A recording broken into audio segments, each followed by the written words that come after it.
Ehe. So we have been talking about retention of money and multiplication of money. Now, the best way to multiply money is calculating risk, looking at the risks that are involved. And of course, we have seen how to create money. We have seen how best to retain it, and probably get some capital out of whatever we have created. Now, one of the ways of investing is what we talked when we started this series about value addition.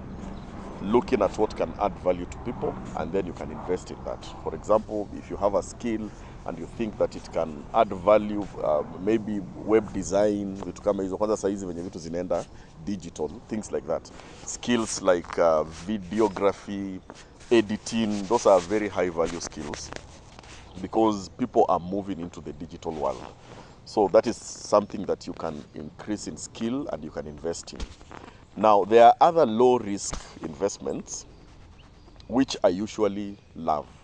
I like them, and I'm going to just to mention, you can take your time and go and research. Siwezi kufanyia kila kitu Gen Z, and research. You have internet. Now, these are the things that you should be watching on YouTube. Ama researching online. But la kuona music videos hapo zenye zinaonyesha watu wakiwa uchi. Now, number one, kuna kitu inaitwa money market funds. Money market funds is a very, very secure way of saving your money. Money market funds is it is an investment that you make. Saizi, for example, kama Safaricom, they have what we call Mali, and you'll find that the interest rate on that is 15%, and you can invest even as low as 100 bob. So you can start there. You can start by money market funds that are low investment. You start by 200 bob, 300 bob, and you see your money growing. The good thing with money market funds is that liquidation is very easy and quick. You can take your money anytime you want it. So you can invest it today and then take it maybe after 1 week if you want, maybe after a month if you want, and the interest that has been calculated, of course, it will be added to whatever you invested. So this is how they calculate their interest. For example, kama Safaricom, theirs iko around 15%. It's one of the best right now. Around kuna zenye ziko paka 16%, hata 17%. So if you put in, say for example, 1,000 bob, in 1 year you will have generated 150 shillings on top of the 1,000 bob. So in a day, calculate that, divide 150 by 365.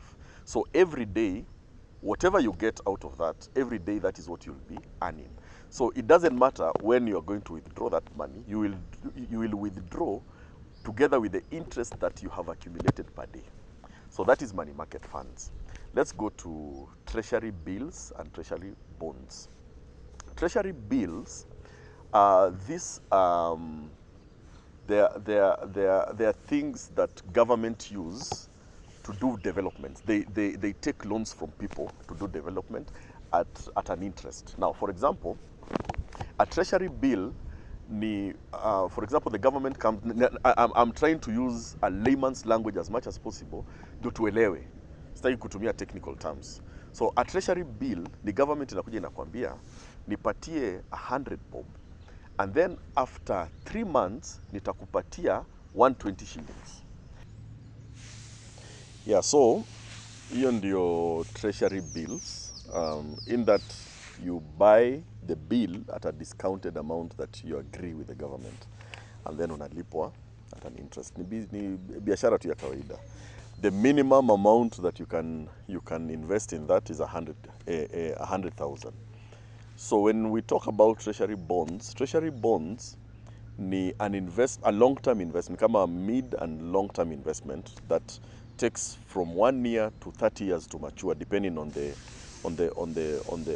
bond that you want to choose. The minimum amount to invest is 50,000, but I've seen most of them you must put 100,000. So the minimum ni 50,000, so you take 2 on the minimum to be 100,000. It has the highest interest rate. It is the most secured. Sometimes utapata hata inafika 19% interest rate. So it is something that is accessible to anyone as long as you have that money. Gen Zs, tafadhali tuache kutafuta tu kwenda kuchapa sherehe. Kuchapa sherehe inakufanya unakuwa fala, unakuwa mshenzi. Unapata hii pesa inaitwaje? Hii pesa ya university inaitwa help. Unapata help. The only thing you can think of ni kwenda kuchapa sherehe. Tafadhali weka hiyo pesa kwa sako. Weka hiyo pesa kwa sako. Kitu yani tumia tu akili. Weka hiyo pesa kwa sako. Go and after some time go and take hata sako ukishafikisha kitu kama 35,000 peke yake. They can give you 100,000. Chukua 100,000, weka kwa treasury bills. Ama kwa treasury bonds. Treasury bonds, ukiweka kwa treasury bonds, uweke hata 20 years. Every year you'll be getting something like 17,000 bob for every year.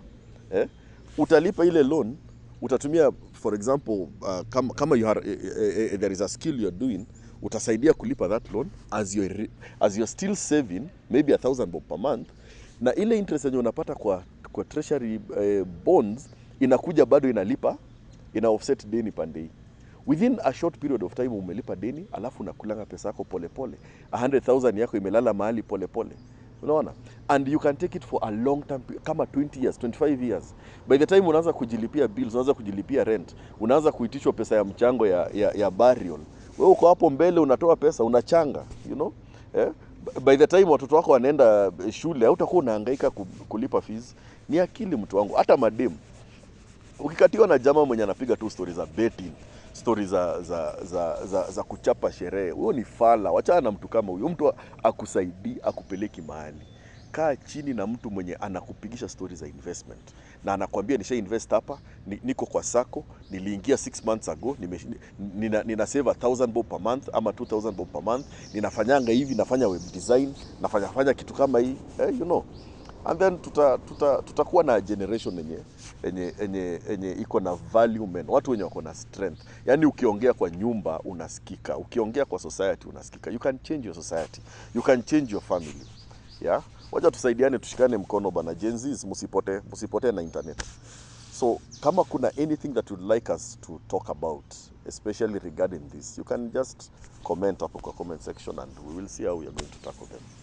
Si Mungu awabariki sana.